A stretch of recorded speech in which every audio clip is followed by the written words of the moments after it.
Queridos amigos, tendremos que ir preparando el corazón para cuando podamos volver a la normalidad, sin apuro, ¿no? No es ahora ni es dentro de 2 semanas, pero esperamos que un día sea así. Y seguramente como hayamos vivido esta cuarentena, marcará el modo como nos pararemos ante lo que venga en el futuro, cuando retornemos o retomemos nuestras actividades, cuando nos volvamos a vincular con las cosas, con los nuestros y con los otros. Y ahí veremos si aprendimos algo significativo de este tiempo. Para poder imaginar, para poder rezar, para poder preparar el corazón sin apuros, ciertamente, para ese momento, nos puede servir la experiencia de nuestro Señor, que después del bautismo fue llevado al desierto, llevado por el Espíritu, dice, para ser probado 40 días de soledad en el desierto, o sea, una verdadera cuarentena. Pero ahora, además de intentar vivir lo mejor posible en nuestra cuarentena, nos interesa ver qué hizo el Señor una vez cumplido ese tiempo, cuando pasó del aislamiento a la normalidad, diríamos así. Y si tuviéramos que resumir cuál fue esa actitud post-cuarentena, podemos decir que terminada esa experiencia el Señor empieza a contactarse.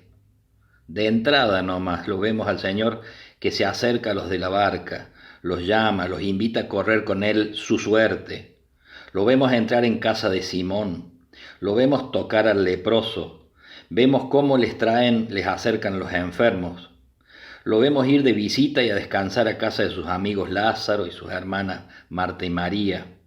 Lo vemos sentarse a la mesa con sus amigos antes de la pasión, no aislado, sino compartiendo su miedo y preparándolos para la prueba y comprometiéndolos para el servicio que ahora quedará en sus manos. Es decir, de pronto todo él se hace contacto. Quizás una de las experiencias fuertes de esta cuarentena que todavía estamos viviendo ha sido el tener que constatar cómo están mis vínculos. Se dice que en las ausencias o que las ausencias nos dan la medida de las presencias. A veces hace falta las distancias definitivas, a veces dolorosas por supuesto, la distancia definitiva o gracias a Dios momentáneas, como en casi todos los casos de este tiempo, para constatar hasta qué punto una persona está presente en mi corazón. Creo que una de las cosas más positivas de este tiempo es que de pronto nos han preocupado parientes, abuelos, tíos, amigos, a los que teníamos medio olvidados o en la periferia de nuestros intereses.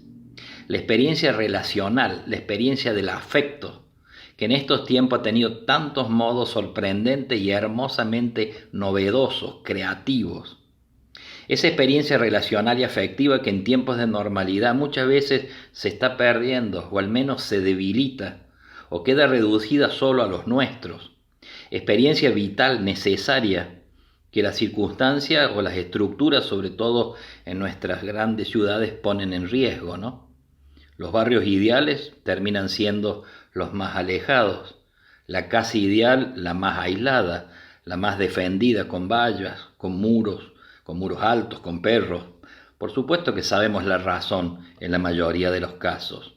La seguridad, la necesidad o casi la obligación de amparar a los hijos, a los nietos de los peligros de la violencia, etc. Pero es bueno que sepamos que ciertamente no es lo ideal, que lo más nuestro por humanos y cristianos no es la distancia, sino la aproximación, la cercanía. También es cierto que la cercanía y la proximidad es una actitud del corazón, que no depende de los muros. Puedo estar aislado y amurallado rodeado de gente. Y uno conoce muchísima gente linda que no han quedado aprisionados de su cerco o cuidando la propia quintita. Pero ciertamente el distanciamiento lo hará más difícil, exigirá más virtud humana, más virtud evangélica. Y quiero ser justo, incluyo aquí a mi gremio, diremos así, a los curas, a los religiosos, a las religiosas, que también muchas veces y de muchos modos nos distanciamos, nos aislamos de nuestro pueblo, sobre todo de nuestro pueblo sufriente. Somos sociedades que fácilmente nos distanciamos. Las sociedades más sanas, menos complicadas, nuestros barrios, nuestros pueblos, los pueblos del campo, tienen eso mucho más fácil. La cercanía les es mucho más natural, para bien, y hay que ser franco, a veces también para mal. La cercanía también se puede volver en contra en algún aspecto. Yo creo que en todo lo que tiene que ver con la proximidad, con la calidez, tendríamos que ser expertos. lo dice el Papa nos pide que seamos expertos en humanidad.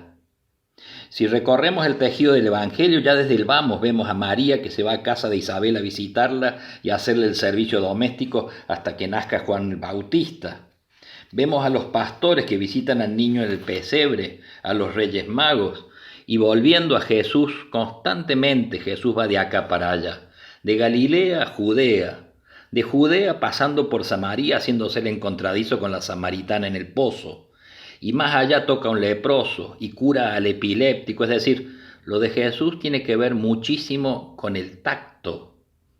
Es interesante la experiencia de Madeleine Delbrel, la consagrada francesa, viviendo el Evangelio en las barriadas comunistas de París, allá por los años 50, en ambientes de mucha hostilidad para todo lo que tenga olor a Evangelio.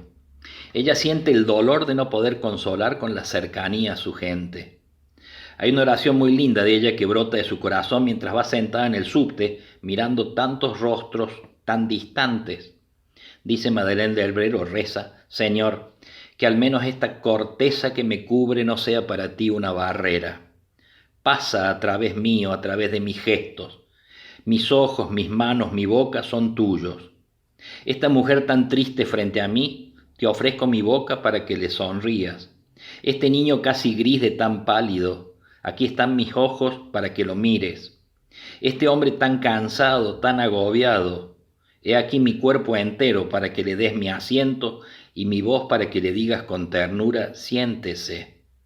Este muchacho tan tonto, tan en otra, tan agresivo, ten mi corazón para que lo ame y mis oídos para escucharlo. Vuelvo yo ahora a la pregunta del comienzo. ¿Qué haremos cuando volvamos a la normalidad? ¿Qué nos deja como exigencia este tiempo de cautiverio, entre comillas, y el ejemplo del Señor? Ojalá que una de ellas, quizás la más importante, sea el desafío de la cercanía, de un contacto renovado. Que la esperanza nos ponga en camino en dirección a los otros, que acortemos distancias, que tendamos manos, que invirtamos en relaciones, que hagamos amigos, que nos liberemos de las cosas y nos enganchemos más con las personas, que discurramos cómo incluir, cómo incorporar, cómo tejer redes, que disfrutemos al sentarnos con otros en el banquete de la vida. Ciertamente uno lo escucha o lo dice y suena casi a deseo, dado lo que todavía estamos viviendo. Puede sonar casi sádico que uno lo diga en este momento donde todavía esto no se puede dar. Pero hay que ir preparando el corazón y este es el desafío. Ánimo, que sea parte de nuestra pedagogía, de nuestro ejercicio en este tiempo. Que Dios me los bendiga, que les dé mucha fuerza, que nos dé mucha fuerza para seguir esperando fecundamente. Que Dios los bendiga.